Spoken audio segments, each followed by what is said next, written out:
Hello বন্ধুরা, welcome to my channel. আমি রনিতা। বন্ধুরা, আমি আজকে তোমাদের সঙ্গে শেয়ার করব শ্রীমদ্ ভাগবত গীতা থেকে। স্বভাব নিয়ত কর্ম হলো স্বধর্ম।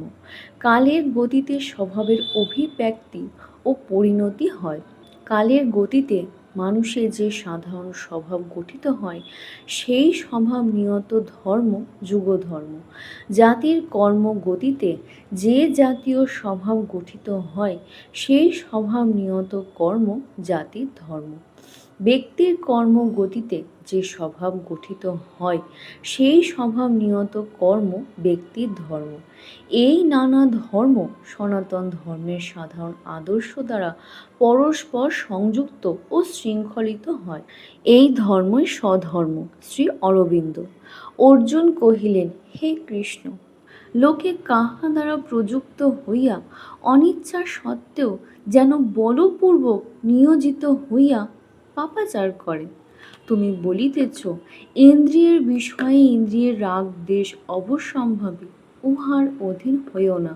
বুঝলাম, ভালো কথা, কিন্তু ইচ্ছা না থাকিলেও কে যেন বলপূর্বক ইন্দ্রিয়ের বশীভূত করায়, মনুষ্যকে স্বধর্মচ্যুত করায়, পাপে প্রবৃত্ত করায়। কাহার প্রেরণায় এইরূপ হয়? শ্রী ভগবান বলিলেন, ইহা কাম, ইহাই ক্রোধ, ইহা রজগুণ উৎপন্ন, ইহা দুষ্পূরণীয় এবং অতিশয় উগ্র। ইহাকে সংসারের শত্রু বলিয়া জানিবে। ইহাই কাম, ইহাই ক্রোধ। কাম অর্থ কামনা, বিষয় বাসনা। কাম প্রতিহত হইলে ক্রোধে পরিণত হয়। সুতরাং কাম ও ক্রোধ একই। এই হেতু উভয়েই নামোল্লেখ করিয়াও এক বচন ব্যবহৃত হইয়াছে। মহাশন, যে অধিক আহার করে, কামনা দুষ্করণীয়, উহায় কিছুতেই তৃপ্তি নাই, এই জন্য মহাশন। মহাপাপ, মহাপাপ হই এই সংসারে বা মোক্ষপথে। কাম, কাম শব্দে রিপু বিশেষকেও বুঝায়, কিন্তু এ স্থলে সেরূপ সংকীর্ণ অর্থে ইহা ব্যবহৃত হয় নাই। শাস্ত্রকারগণ আত্ম উন্নতি প্রধান অন্তরায়গুলির নাম দিয়াছেন ষড়রিপু। 1. কাম, 2. ক্রোধ, 3. লোভ, 4. মোহ, 5. মদ, 6. মাৎসর্য।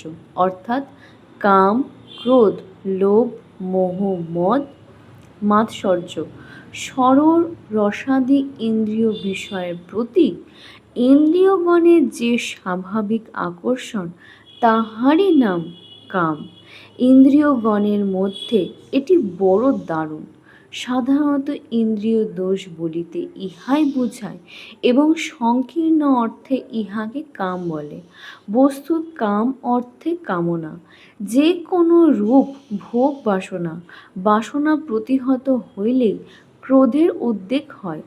কেহ আমাদের ইচ্ছার বিরুদ্ধে কাজ করিলেই আমাদের ক্রোধ জন্মে। আবার এই বাসনা মিষ্ট রসাদি বা ধনাদির দিকে অতিমাত্রায় আকৃষ্ট হইলেই তাহাকে লোভ বলে। এই বিষয় বাসনায় আমাদিগকে অনিত্য বস্তুতে আসক্ত করিয়া রাখে, আত্মজ্ঞান আচ্ছন্ন করিয়া রাখে। উহার অতীত যে নিত্য বস্তু, তাহা দেখিতে দেয় না। ইহারই নাম মোহ, অজ্ঞান বা মায়া। এই অজ্ঞানতাটাই যখন আমি ধনী, আমি জ্ঞানী, এইরূপ অহমিকার আকার ধারণ করে, তখন তাহাকে বলে মদ।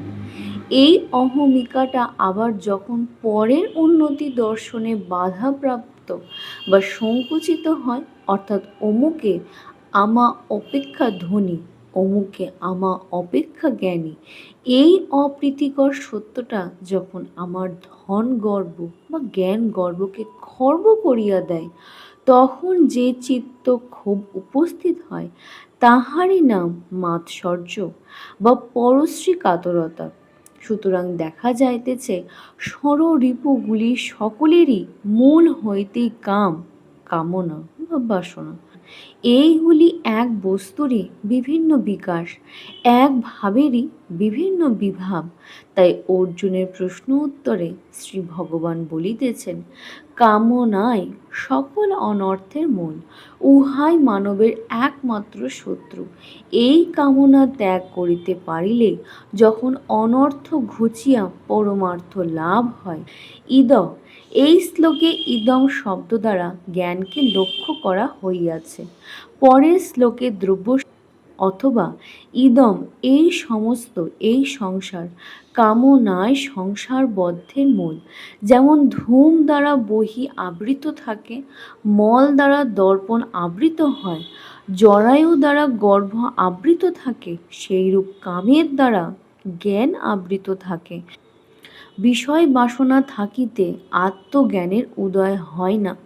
যেমন ধূম অপসারিত হইলে অগ্নি প্রকাশিত হয়, ধূলি মল অপসারিত হইলে দর্পণের স্বচ্ছতা প্রতিভাত হয়, প্রসবের দ্বারা জরায়ু প্রসারিত হইলে ভ্রূণের প্রকাশ হয়, সেইরূপ বিষয় বাসনা বিদরিত হইলে তত্ত্বজ্ঞানের উদয় হয়। এতেন কাম রূপেণ হে কৌন্তেয়, জ্ঞানীদিগের নিত্য শত্রু এই দুষ্পর্ণীয় অগ্নিতুল্য কাম দ্বারা জ্ঞান আচ্ছন্ন থাকে। কাম অগ্নিতুল্য, কেননা উহা নিদারুণ সন্তপদায়ক। কাম দুষ্করিণীয়, উপভোগে কখনো বাসনায় নিবৃত্ত হয় না। ইন্দ্রিয় সকল, মন ও বুদ্ধি, ইহারা কামের অধিষ্ঠান বা আশ্রয় স্থান বলিয়া কথিত হয়। কাম ইহাদিগকে অবলম্বন করিয়া জ্ঞানকে আচ্ছন্ন করিয়া জীবকে মুক্ত করে। মন বুদ্ধি। মন সংকল্প বিকল্পতিকা বৃত্তি, বুদ্ধি নিশ্চয়াতিকা বৃত্তি। মন নানারূপ সংকল্প বিকল্প করে, বুদ্ধি একটি নিশ্চয় করে। ইন্দ্রিয়, মন ও বুদ্ধি এই তিনটি কামের আশ্রয় অবলম্বন। কাম মনকে আশ্রয় করিয়া বহুবিধ সুখের কল্পনা করে, বুদ্ধিকে আশ্রয় করিয়া নিশ্চয় করে। স্রোতাদি জ্ঞানেন্দ্রিয় সমূহকে আশ্রয় করিয়া রূপ রসাদি বিষয় ভোগ করে, হস্তপদাদি কর্মেন্দ্রিয় সমূহকে আশ্রয় করিয়া বিরুদ্ধ কর্ম করে। এই রূপ ইন্দ্রিয়, মন ও বুদ্ধির সাহায্যে পুরুষকে বিষয়ে লিপ্ত করিয়া তাহাকে মোহাচ্ছন্ন করিয়া রাখে, তাহার আত্মজ্ঞানের স্ফূর্তি করতে দেয় না। সুতরাং কামের আশ্রয় স্বরূপ ইন্দ্রিয়াদিগকে প্রথম বশীভূত করা কর্তব্য। হে ভরতশ্রেষ্ঠ, সেই হেতু তুমি অগ্রে ইন্দ্রিয়গণকে বশীভূত করিয়া জ্ঞান বিজ্ঞান বিনাশী পাপ স্বরূপ কামকে বিনষ্ট করো। কাম প্রবল শত্রু, ইন্দ্রিয়াদি উহার অবলম্বন বা আশ্রয় স্বরূপ। তুমি প্রথমে কামের অবলম্বন স্বরূপ ইন্দ্রিয়দিগকে জয় করো, তবেই কাম জয় করিতে পারিবে। আজকের ভিডিওটা এই পর্যন্তই। তোমাদের আজকের ভিডিওটা কেমন লাগলো আমাকে অবশ্যই জানাবে। আর যদি তোমাদের আমার ভিডিও ভালো লেগে থাকে তাহলে আমার চ্যানেল সাবস্ক্রাইব করবে, লাইক শেয়ার আর কমেন্ট করতে একদম ভুলবে না। আজকে এই পর্যন্তই, আবার দেখা হবে নেক্সট ভিডিওতে।